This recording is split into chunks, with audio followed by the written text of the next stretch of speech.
Welcome back to season 3 of Titans of Food Service. I'm your host, Nick Portillo, and I'm continuing my journey across America in 50 weeks tour where I travel to every state to sit down with a true Titan of Food Service. On this week's episode, I'm heading to the heart of the Midwest, Missouri. Joining me today is Pat Phelan. He's the owner and CEO of Leap Companies. Leap Companies, it's a premier hospitality services company that specializes in furniture, millwork, and logistics for national and regional restaurants, bars, and entertainment venues. Pat's entrepreneurial journey is nothing short of inspiring, and you'll find out throughout the episode kind of the trials and tribulations that he's had to overcome as an entrepreneur. He acquired Leap in 2006, and after that, he faced an early challenge when one of his largest clients, Applebee's, left the state, taking nearly half his revenue with them. Instead of folding, Pat reinvented his business, pivoting and scaling it into what it is today. And actually, when he acquired the business, the services that they offered back then, he no longer offers now, nearly 20 years later. Pat, he's also a published author. His book, Leaping Forward, Finding Your Purpose and Journey as an Entrepreneur, is a must-read for anyone looking for guidance in their business journey. In the book, he shares lessons learned from raising over $100 million in private equity, supplying more than $75 million in hospitality furniture, and recruiting top talent for major food and beverage brands. Before we dive into the conversation, I always like to take a look at the local food service footprint or, just the local food service scene within the state of the Titan that I'm interviewing.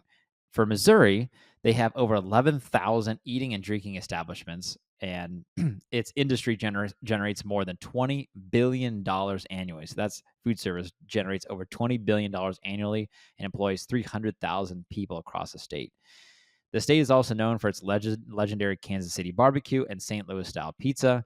It's also home to some of the country's most iconic food traditions and restaurant brands, whether it's Pappy's Smokehouse, Imo's Pizza, I hope I said that right, or the historic Crown Candy Kitchen. The state's rich culinary culture continues to shape the national food service industry. Now, without further ado, let's go ahead and welcome Pat. Hey, Pat, welcome to the Titans of Food Service podcast. I appreciate you taking time to come and talk with me. Yeah, glad to be here. So I know we talked a little bit off camera. Obviously, you had a big week upcoming with the Chiefs, and by the time this comes out, this episode will come out next week.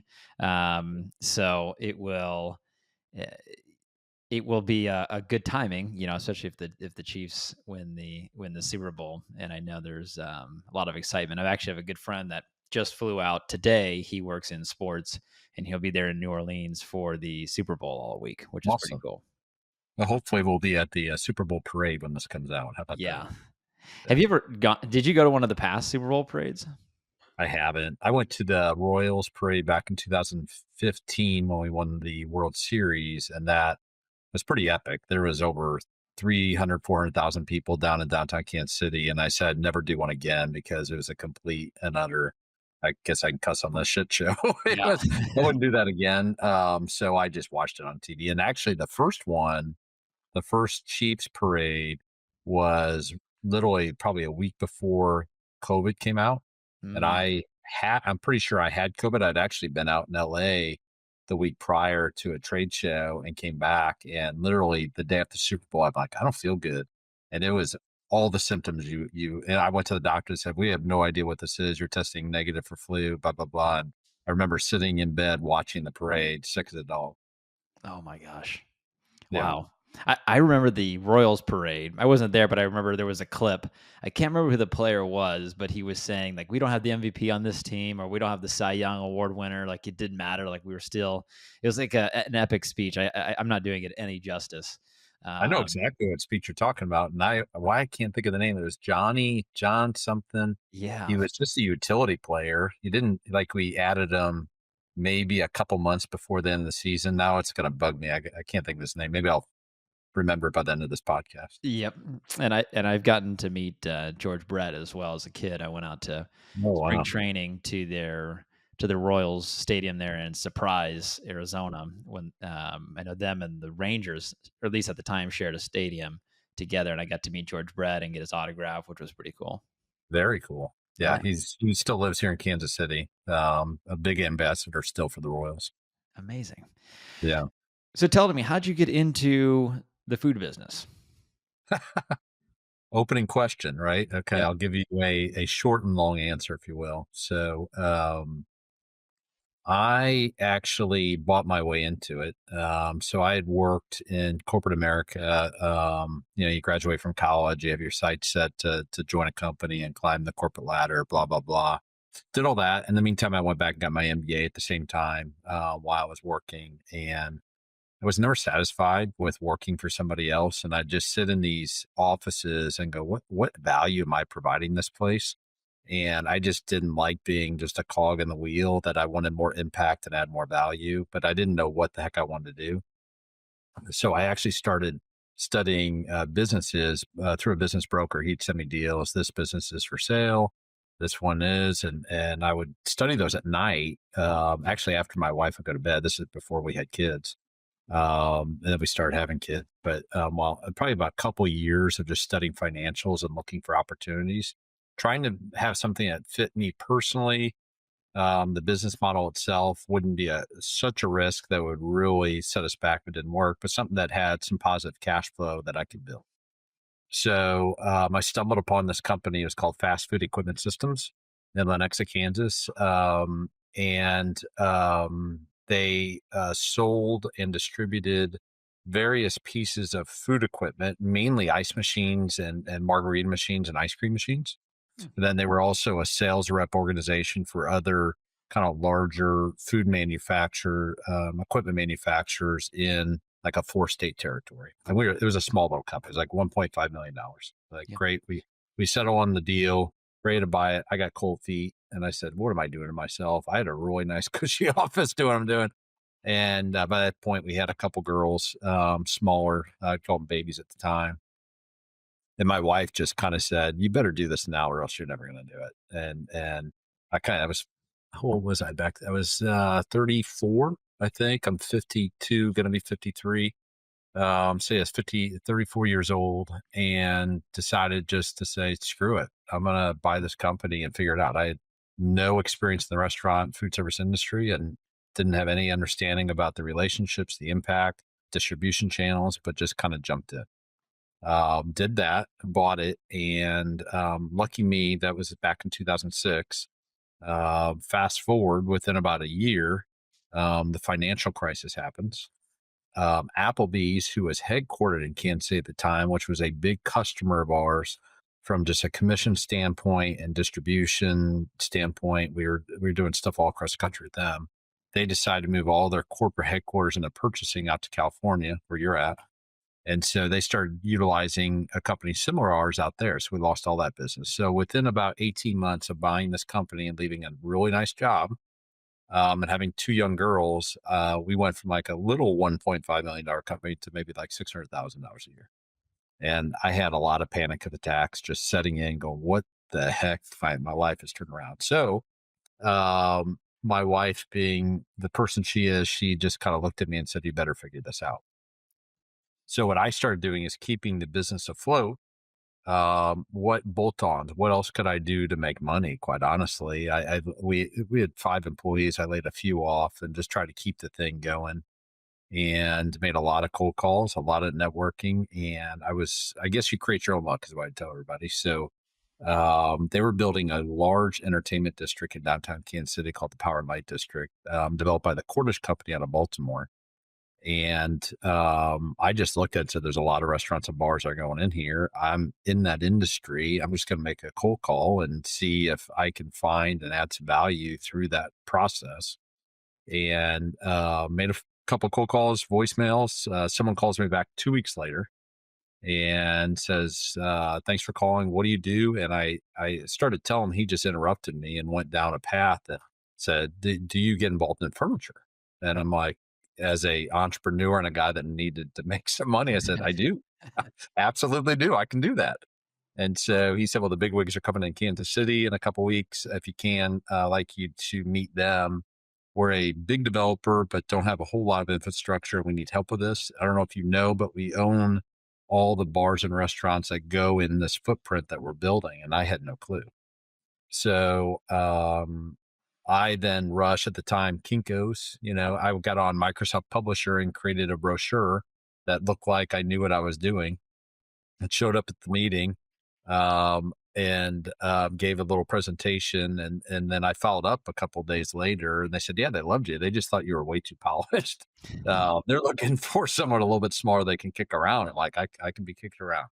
So they gave me like a couple venues, and literally I just ham and egged it, figured out how to put together a proposal, a budget based on what they needed, specs, developed that. We executed it. I probably lost money on both of them. I was just trying to find experience and get myself involved in something to create a portfolio. And fast forward, I'm still a vendor of theirs, and we do a lot of projects together. They since have opened up. They've grown as well, so they're in the casino business. They have entertainment districts all across the U.S. Philadelphia, Texas, Atlanta, all kind of positioned mainly by baseball stadiums or football stadiums. St. Louis, and they've got some other types of projects like that around the country. So I used that portfolio as I understood that, and did a couple different things. One, partnered and developed a manufacturing facility here in Kansas City so we can make our own stuff and have control of the distribution channel. That was really important in our success. And then I used that portfolio and went out and did what I just did with them and made cold calls and tried to get myself involved in right situations, right concepts, and build a brand name. And that's been going now for, gosh, 14 years strong. And we continue to grow year over year. And it's just been fun to be on the development side and watch concept growth, whether it be our main customer is more of like an emerging chain, Mhm. and somebody that doesn't have a lot of infrastructure that needs our assistance to do what we do, or just like large scale entertainment where there's just a lot of furniture, a lot of case goods, a lot of different styles, and we're kind of pulling that all together and take that load off of their plate as they develop, some cases $100 million project. What an incredible story. I mean, talk about one jumping in an industry that you weren't familiar with, and analyzing the deal, thinking it was a good deal, which it was at the time, it sounds like. And then it kind of falling, your revenue going down nearly in half, to reinvent yourself and get this opportunity. That's what a inspiring story for sure. When going back, like when you were looking at these deals, right? I would imagine the deals were across different industries, not just the food industry. What were you looking for in in those financials or in those businesses? So it seemed like a lot of cases I was looking for something that didn't involve a lot of labor. Mhm. Managing people is really, really hard. Something that kind of fit my lifestyle, and kind of geared toward my skill sets, and it's things that I was good at. I was a marketing business development guy and in sales, so something more sales eccentric was important to me. And then something that wouldn't be a lot of risk. I went and got an SBA loan, and so I was on the hook for that from a personal standpoint. So I really used those three benchmarks. Like you said, I looked at a lot of different businesses, a lot of different industries. It's funny, as you get into those, you would see the red flags as to why they're selling it. So I kind of say, yeah, that's not an option. They lost a lot of business, or their cost of goods sold were way out of whack, and their margins are deteriorating. Different things you see as you look at the financials themselves. And so then I kind of narrowed it down to a couple different options. And, you know, I'm a very analytical person, more financially based, but it's funny at some point you got to say, screw it. You can overly analyze things. So when I decided to buy that, my wife just said, at some point you've got to jump in the pool and do it. I just kind of took action without really thinking that through, which is kind of bizarre. I just said, everybody, restaurants will never go out of business. I mean, they go out of business, but that industry and food service itself will be here forever. Yeah, it's massive. And I've got to be able to find a niche in this thing, and just kind of kicking tires and get to know people and develop a brand. What I didn't realize is how long that takes. And thank goodness I had the base business to kind of work from, and the tenacity, and also some savings that I had to continue to dip into to keep the thing afloat. I think if I look back now, I never would have done that today if I'd known what I've known, but you just can't look backwards. I mean, you've got to keep moving forward and trusting yourself and your process. and know if you get up every day and do the right thing day in, day out, and don't just because you're having a bad day today doesn't mean it's going to continue going forward. You just have to be an optimist and know when to pivot. I think that's important too. And then kind of like that quarter story, know when to walk through a door when it's presented to you. I think a lot of people don't know that. And I think being able to read that room sometimes is a gift, and understanding when opportunity is knocking on your door. Totally. The main function of the business when you purchased it, are you still doing and offering those services? Not at all. Not at all. So just I either completely. had manufacturers fire me because I wasn't selling their stuff enough, so they moved their distribution to a different company, Mm. or I just would continue until they realized I wasn't doing any of the work that they wanted us to do. So there was a flip of the switch when we went all in on furniture. I can't remember when that was, but it was very clear, and it probably wasn't really well thought out even at that time. But once your back's against the wall, you kind of have to force and make it happen. And I'm a big believer in that. So I probably said, okay, here we go. We're all in on this thing, and let's figure out what we're doing. And we've made tweaks along the way. I actually owned like a small recruiting business too in food service for a while, for about 10 years, and then sold it.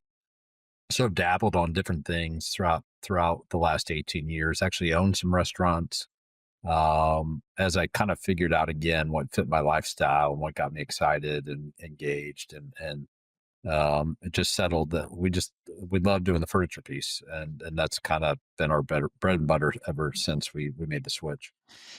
When you lost that the Applebee's business, right, and your business went down to 600,000 in revenue, how long did it take you to go from that 600,000 up to where you're, let's say, when you started building back the revenue and getting back to profitability? How long did it take you to get there? Boy, feels like a nightmare thinking about that. I would guess probably at least a couple years, 2 to 3 years, to get it back to where it was. Where there were many years that I didn't pull anything out of the business myself. And I look back, that was probably another fortunate element. My wife had a good job. She worked for a family business. We had health benefits through her. So there's some reasons why I could do that, where a lot of people probably couldn't survive and keep it going. And I remember talking to banks and different things, and they looked at me and said, "Why are you doing this?" And I don't know. I just had a belief in myself that I could make something out of it, and I did. But I'm pretty sure if I went back, it probably at least took 2 or 3 years to kind of turn the corner. What do you think it is that that you possess where you're able to take these risks, to quit your job, to buy this business, to have it cut in half, to rebuild it, to do something? Now the services you offer are completely different than what they were when you purchased it. What do you think it is in yourself that you're able to take these risks? Well, from a personality standpoint, I'd say perseverance is huge. And everybody uses this word, but I don't think it's understated. You have to have grit. And if you don't have grit, you're not going to do it. Even in athletics and sports, like we were talking earlier, you have to have that to make it happen. And a belief in yourself. I mean, I think those are the three primary. And having amnesia, I think, is huge. You got to forget about yesterday. I'm a big golfer. I love golfing, and I think golf kind of teaches you that too. When you have a bad shot or a bad hole, you got to forget about it and move forward. Where a lot of people keep that baggage, continue going forward, and you end up with a really bad game.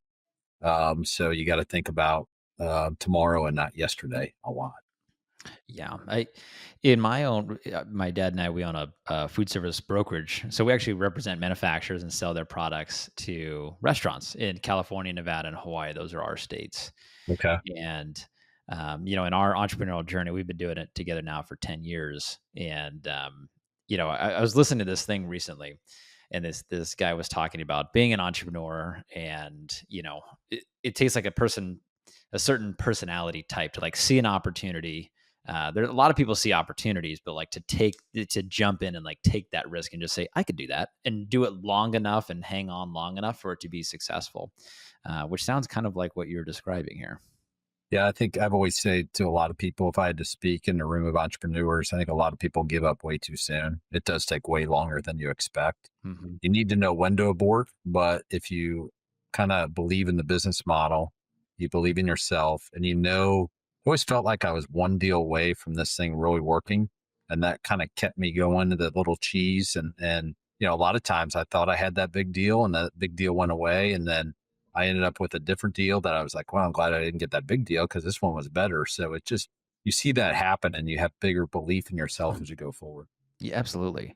Where do you hope to take your company in the future? Right now, we tested doing some e-commerce because all of our business is project based. And we launched an e-commerce platform last year. I already shut it down. So this is interesting. It was a learning lesson.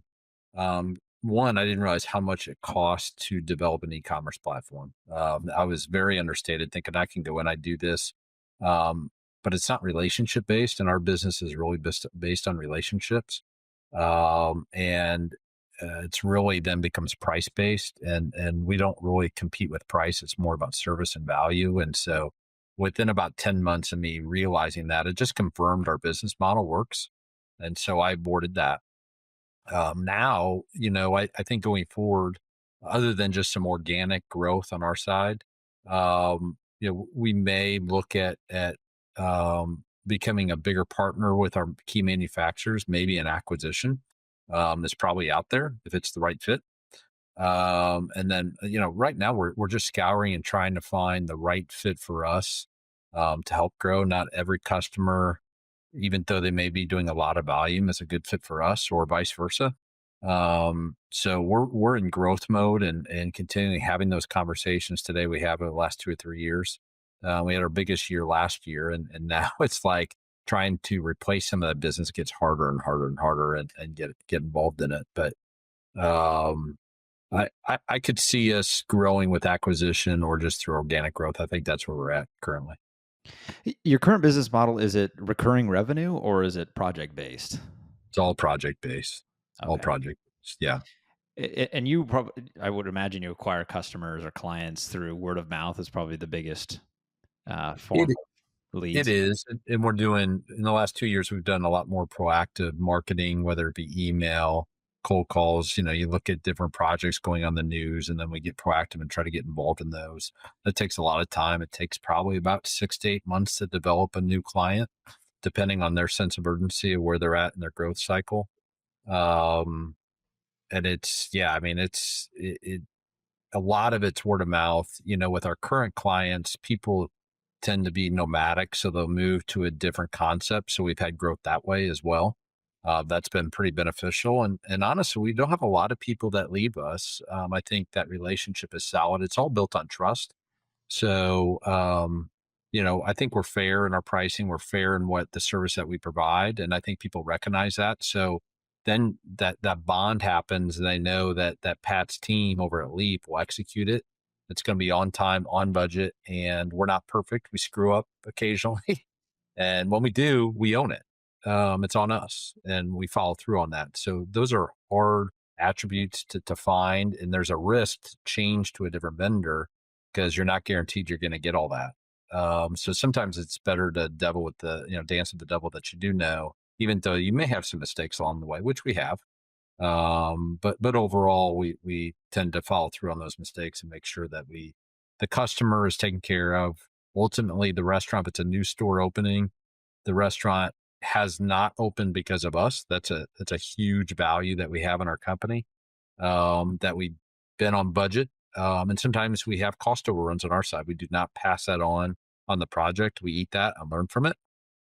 Um, and we're not nitpicky on stuff. A few things here or there that got missed on the order. We ship it out, and are we all good? You're creating revenue. Let's go get the next location. That's the way we look at it. And what are some of the like? What's the value proposition that you offer to these restaurants when you come in, or these concepts? What does an engagement look like with your company? Yeah. So the biggest value we're going to provide is depending on the stage of the concept that they're in, whether it's they're doing their very first location, or their 10th or their 40th. what we're able to do is look, they'll send over their floor plan for basically their last project or a brand new floor plan they got from the architect.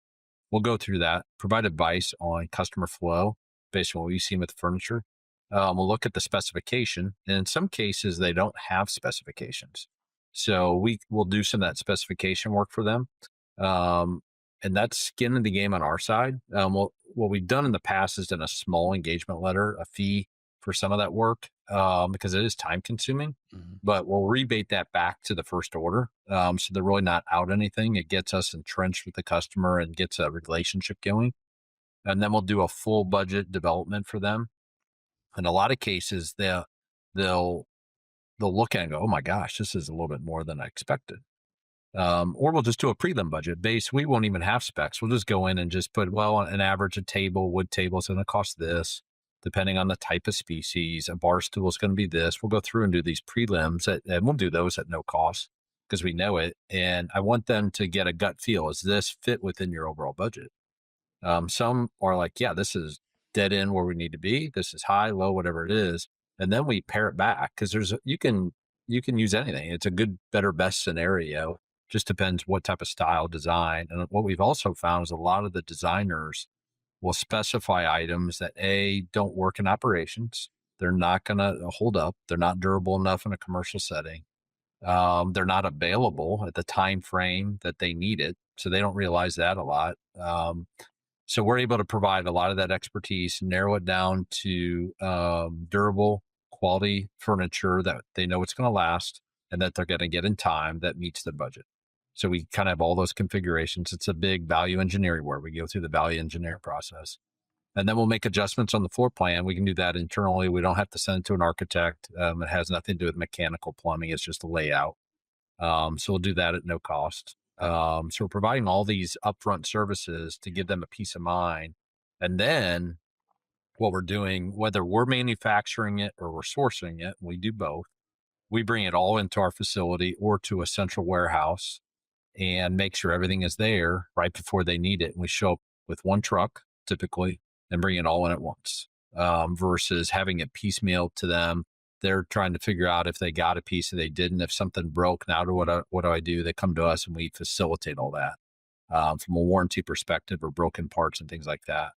And then if the project's big enough, we'll actually have a project manager on site. We'll facilitate the installation. We'll do punch lists, and then give them kind of the spec package after, so they have a playbook going forward. It's a real hands-on white glove approach to the process. And for chains that have a lot of repeat business, keeping the scale going, the inventory levels going, and making sure we don't miss a beat in their rollout schedule is really, really important for them. And you have to have somebody that's got a handle on that, whether they do it internally or they hire us to do that. How in the world did you learn how to do all of this? It's a really good question. I think through the years of my working for somebody else, I picked up a lot of this expertise. So, from a sales perspective, I was a recruiter at a graduate school when I was going back to get my MBA, and I learned the skills to sell. And then I went and worked in finance for Sprint when they were doing their big rollout, Sprint PCS, and they're building towers and switches, basically the infrastructure to build out really T-Mobile is what it is today. So I was in the finance side. So I knew budgeting, I knew spreadsheets. I learned that skill there. Then I left there and went to a manufacturer of home elevators and stair lifts and wheelchair lifts. I've got an odd background, but that I learned construction, how to read plans and how you do stuff and work with contractors and subcontractors. So I think having skills from each one of those jobs kind of fed me into this. And I'm also a very inquisitive person. So if I don't know it, I'll find out the answer. I mean, and nothing is impossible. And I will tell them I don't know, but we'll figure it out. And I kind of like to dive into the unknown sometimes and solve the problem. I think you find that a lot of entrepreneurs who like to solve problems. I had someone on this podcast a couple years ago, and he was talking about he built a business, got it up to about $10 million in sales. He lost a few of his biggest clients. It went down to very little. And he goes, the way I built it back, the way someone told me how to build it back is solve more problems for your customers. And so that's exactly what he started to do, is just think of like, how can I save someone an hour a day? Or what can I do to make your life easier? What else can I take off of your plate to do for you? And he started doing those things, and he got back to 10 million and then beyond, in a reasonable, within a couple of years, which is just incredible. I've always taken that of like, how can I help my clients or customers? How can I solve more problems for them, be more important to them? And you get rewarded financially for doing those types of things. Man, 100%. I also think a key quality on an entrepreneur is we all like to save time. Time is valuable to us. And I've said that to multiple people. I may not be your guy to save $5, but I can sure save you 5 minutes in what we do. And along the way, I'll probably save you the dollars just in your time and aggravation. And we may be able to save you the $5 on a unit, but I'm looking to save people time. And you're exactly right. When you find your niche, that's really what it's about. Especially in today's society, everybody wants it faster, quicker, now.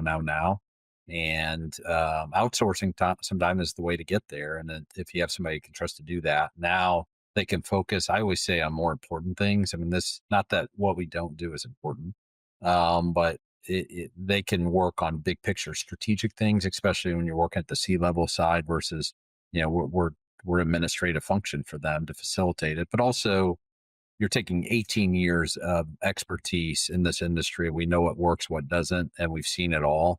And why wouldn't you bottle all that up to kind of bypass all the struggle a concept could go through to make sure they get their layout right, the right function, service, all that stuff. It totally makes sense. Well, Pat, I want to say thank you for coming and sharing your story and talk with me. I really appreciate you sharing. Yeah, you bet. I appreciate you having me. Yeah, of course. And Go hope Chiefs. go Chiefs. My father-in-law is a big Chiefs fan, and so he's hosting a party with our family this upcoming Sweet. weekend. So it'll be fun, and I know he'll be decked out in his red, and so Playing a whole bunch of Taylor Swift and just getting all oh into my. it, right? And my wife is a massive Taylor Swift fan, so she likes she supports her dad and the Chiefs as well. So it'll be That's pretty awesome. fun. Cool. Well, I appreciate you. Thank you, Pat. You bet.